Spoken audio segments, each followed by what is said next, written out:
Before officially listing my first digital product, the fear of no one buying is not what kept me up at night. What had me tossing and turning was the fear that I'd accidentally do something wrong. Not wrong like wrong topic, wrong like did I miss something legal?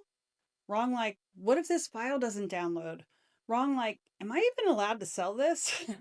And if you're over 40 building something on the side, that fear hits differently. You're not trying to be reckless, you're trying to be responsible. So before you hit publish, there are 3 things that you need to set up, and none of them are complicated. But if you skip them, you're going to hesitate. Let's fix that.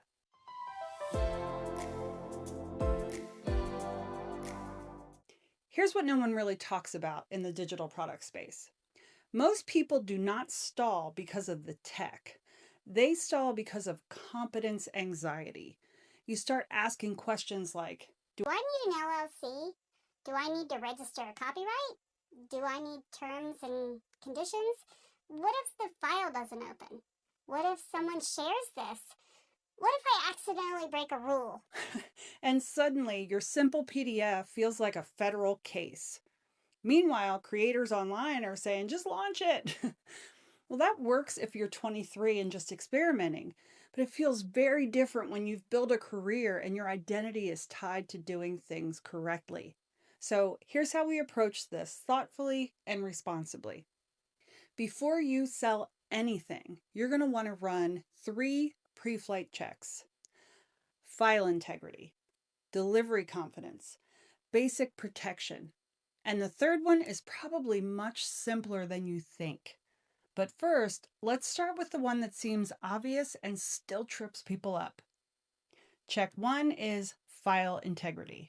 Now, file integrity means this: if someone pays you, what they receive is clean, final, and intentional. Here's what done correctly looks like. First, you're going to export it properly. So if it's a Canva PDF, for example, export it as a standard PDF. Second, name it clearly. You don't want to send a file named Final V3 Revised Real Final PDF. If your file name looks like that, we need to talk. Now, you want to name it like it's your product. So digital product name underscore workbook.pdf. That alone increases the perceived professionalism. Third, you're going to open the file on a different device. This is where most people forget to test. You want to open it on your phone. You want to open it on another computer. You want to click every single link. If you included hyperlinks, do they work?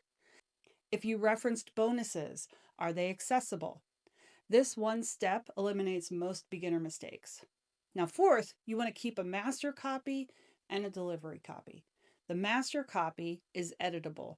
The delivery copy is locked. Now, if you ever need to update something, you're not scrambling. And finally, run one last proofread pass as if you were the customer, not like the creator. You are not checking out design.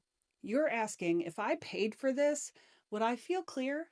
Because the real mistake is not in the typos, it's in the confusion. Now, most people stop here. They think, all right, the file's good, I'm done. But this next check is actually where confidence is built. And if you skip this, you will hesitate right before you click publish. Now, check 2 is delivery confidence. Before someone gives you money, you should experience what they experience. That is the professional difference between hoping it works and knowing it works. You want to upload your product to your platform. I use Stan, but you could be using Shopify, Gumroad, whatever platform you use. Go buy it yourself. Yes, with real money. Run a test purchase. What happens? Do you get a confirmation email immediately? Is the subject line clear? Is the download link obvious? Is the tone professional? Click the download link. Does it open? Is it fast? Is there confusion about what they just bought? Now imagine someone who's not tech savvy. Could they follow this? If the answer is I think so, you're not done. If the answer is yes, that is obvious, you are ready. Now, think 2 steps ahead. What if they lose the file? Because someone will. 6 months later, you may get an email that says, I can't find it. Do you have a simple way to resend it? Or are you going to panic?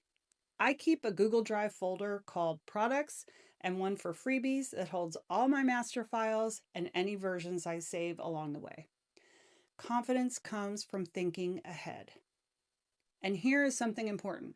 The delivery experience is part of your product, not just the content. If checkout feels clunky, your product feels amateur.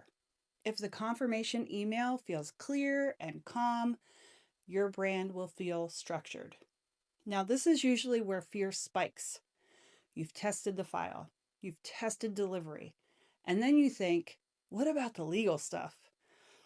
Let's talk about that calmly because this is where people can overcomplicate everything. So, check 3 is basic protection. This is the part that kept me up at night, not sales or pricing. Am I allowed to sell this? So, let's clear this up. First, copyright. The moment you create something original, you own the copyright. You do not need to register a PDF in order to sell it. Registration is something that you can consider when you're protecting major intellectual property at scale. You're selling a beginner digital product. You own what you create. All right? Second, do you need an LLC?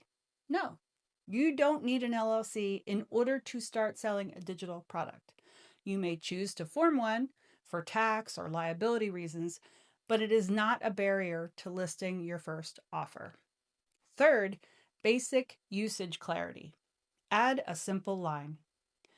For personal use only, not for redistribution. That's it. You're not drafting a 12-page contract. Fourth is refund clarity. Decide your policy before you list your product. No refunds? Just state it clearly. Refunds within 7 days? Just state it clearly. Ambiguity causes stress, but clarity builds calm.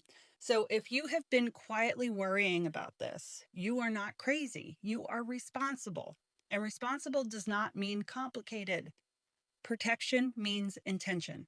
You thought through ownership, you thought through usage, you thought through refunds, you thought through delivery. You do not need to lawyer up to sell a $27 workbook. And if hearing that lowered your blood pressure even a little bit, great. Because the goal here is not to intimidate you, it is to remove the invisible wall that keeps us from listing. So if you want this entire pre-flight process in one simple page that you can literally check off before you hit publish, I made that for you. It is free and I will include the link down below. Print it, run through it, then move forward because this checklist solves setup fear. But setup is not the biggest mistake people make.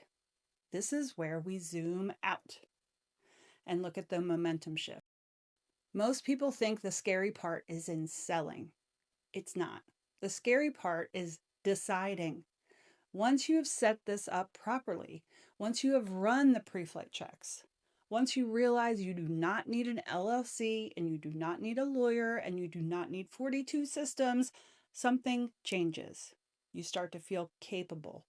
And that is when momentum really matters. So if you're watching this and thinking, okay, I could actually do this, then the only thing left is deciding what your first product should be and getting it listed. That is exactly why I built the shortcut to selling your first digital product. It is intentionally simple. It helps you choose your first product and get it listed without overthinking it for 3 more months. Because confidence without action just turns back into hesitation. But confidence plus action turns into momentum. Now, if this helped, go watch the video where I break down why most people pick the wrong first digital product. Because setting it up correctly only matters if you're building the right thing in the first place. And if you're stuck anywhere in this process, let me know down in the comments. I will respond to every one. Here's to your success, and I'll see you next week.